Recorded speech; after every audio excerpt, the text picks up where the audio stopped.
Om Swastiastu. We are from SGD B2. Today we are going to present our student project presentations entitled Meniscus Injury. But first, let me introduce our team. And here is the outline for our presentations today. Okay, hello everyone. My name is Anna Agung Isri Ariangreni with my last 3-digit ID student number 233. Now I will explain about the introduction of our student project. So the background of meniscus injury is physical activity is an activity that is carried out by everyone every day, such as exercising, walking, working, and so on. When a person performs activities, their muscles, tendons, and bones will be exposed to physical stress. And when there is an increase in excessive physical activity, it will cause damage and injury. One of the most common injuries due to excessive physical activity is injury to meniscus, which is hemilunar structure in knee joint. The meniscus has an important function in stability and also load support. Because of this function, the meniscus is very susceptible to injury.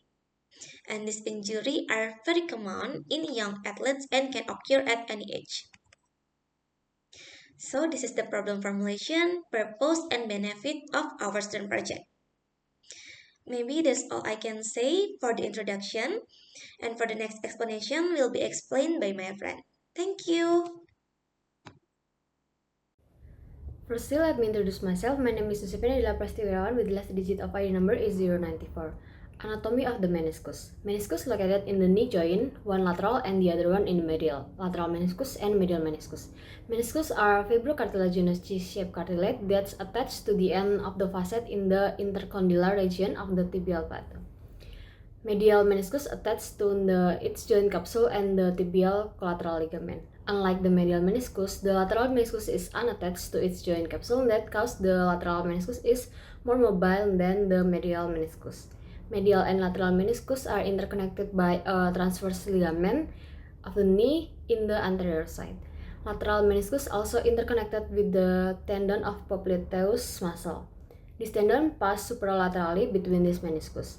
Meniscus contribute the stability and congruency between the femoral and tibial condyles during the joint movement. That's all from me. Thank you. My name is Decerisa Ananda Putri with the last digit of my student number is 129. Definition of meniscus injury is a condition where there is a tear in the meniscus that serves as a cushion in the knee joint. This can occur due to high trauma injury and degenerative. In young patients, this often occurs due to twisting injury, while in elderly patients, it's frequently associated with aging. Good morning, let me introduce myself. My name is Jenis Vijaya with the last 3 digit of student number is 037.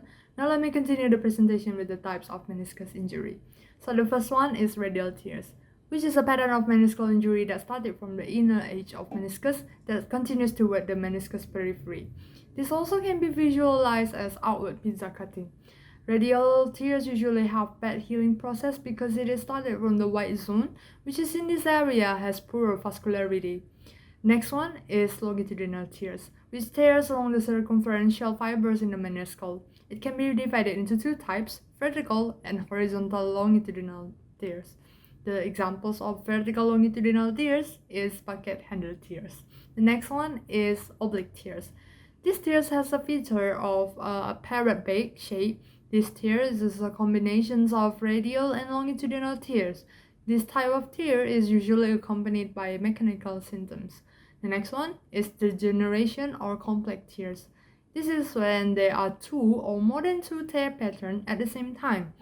These tears appear in elderly because in some elderly, some meniscus components are decreased, which then resulted to tears or even re-tear is possible after repairment of the meniscus. The next type will be explained by my friend. That's all for me. Thank you. Hello doctors and friends, my name is Sisi Natalia with the last digit student number 109. Now I'm going to present the types of meniscus injury part 2. The first is horizontal tears, which run parallel from the tibial plateau. This separates the meniscus to upper and lower parts. This type of tears have minimal healing capacity due to its vascularity and associated degenerative change. And next is flap meniscus tears, which displace into the femoral notch as well as the posterior femoral compartment or meniscotibial recess. The inferiorly displaced flap tear into the meniscotibial recess is described as the meniscus coma sign. This type of meniscus tears is the result of a short segment horizontal meniscus tear with either superior or inferior displacement of a meniscus fragment. And that's all from me. Thank you. Let me introduce myself. My name is Pustanya Trikira, with the last digit of student ID number is 199, and today I will talk about the cause of meniscus injury. Meniscus injuries can be caused by forced rotation or twisting of the knee that plays across the tibiofemoral joint. Meniscus injury usually occurs during sports like basketball or football, lifting heavy weights, jumping, kneeling, and squatting. But this can also happen due to degeneration in elderly, even though there is no serious trauma. Degeneration can also happen because of weakening and thinning cartilage, which results in tearing with minimal force. In addition, it can also be caused due to arthritis. Thank you.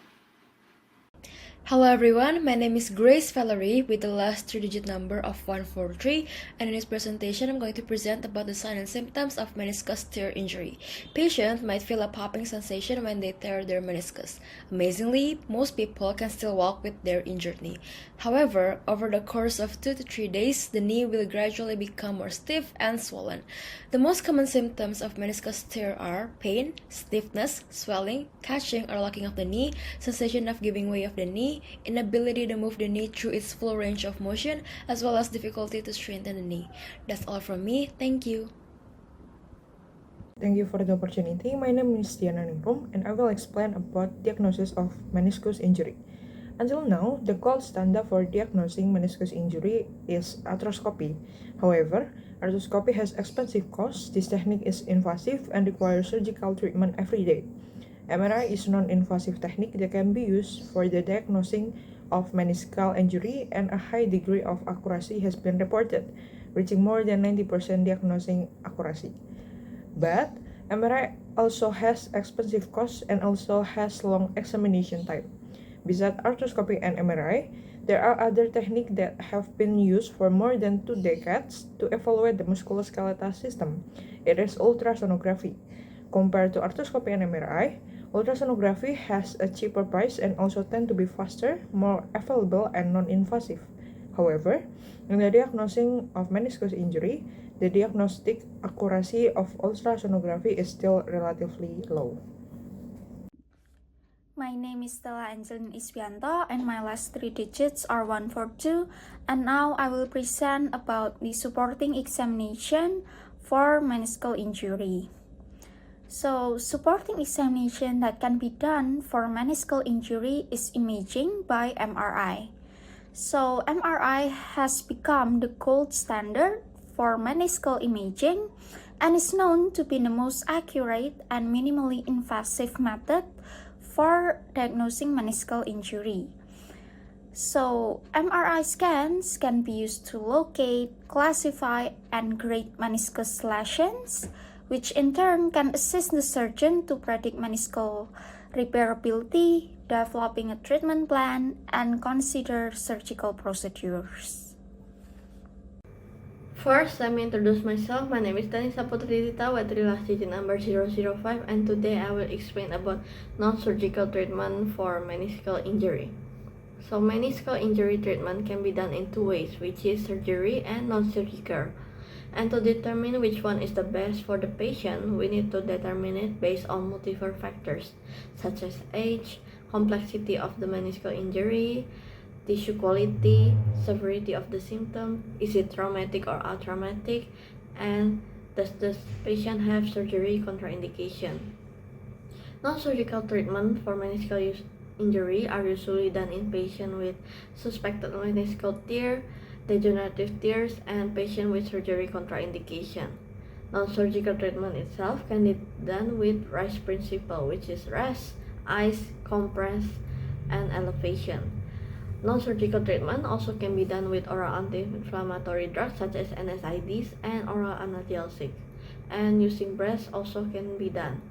Physical and endurance training also need to be encouraged to be done by the patient. That's all for me. Thank you. My name is Stephanie Ecclesia and my student ID number is 127. Now I'm going to be explaining about the surgical treatment for meniscus injury. Surgical treatment for meniscus injury should only be done if the tear is greater than 10 millimeters. There are two types of treatment, which are meniscal repair and partial meniscectomy. Meniscal repair is the first-line treatment for meniscus injury because it is reported that meniscal repair has better clinical outcomes than meniscectomy. The three techniques for meniscal repair are inside-out suture, meniscal fixator, and arthroscopy suture. Arthroscopy suture is the newest and the best technique for meniscal repair because it has no risk of neurovascular injury. Partial meniscectomy should only be done if the meniscal repair is not applicable, such as in patients with degenerative complications and certain types of meniscus injury. During the surgery, the torn meniscus is trimmed with the surgical scissors and surgical shavers. Hi, my name is Gwen Feshaden, and this is the conclusion of our student project. My student number is 110. So the conclusion is that the meniscus is a fibrocartilaginous tissue that functions as a cushion for the knee. There are a lot of types of meniscus injuries which happen to most athletes, which are radial, longitudinal, oblique degeneration, or complex and also horizontal tear. Patients may feel signs and symptoms when they had an injury in their own meniscus, which is pumping sensation, pain, stiffness, swelling, catching or locking knee, the sensation of knee giving way, and also the inability of their knee to move through its full range of motion. And there are to diagnose this injury, we need an imaging technique. There are MRI, ultrasonography, and also arthroscopy, where MRI is much more preferred. And lastly, as to how to manage it.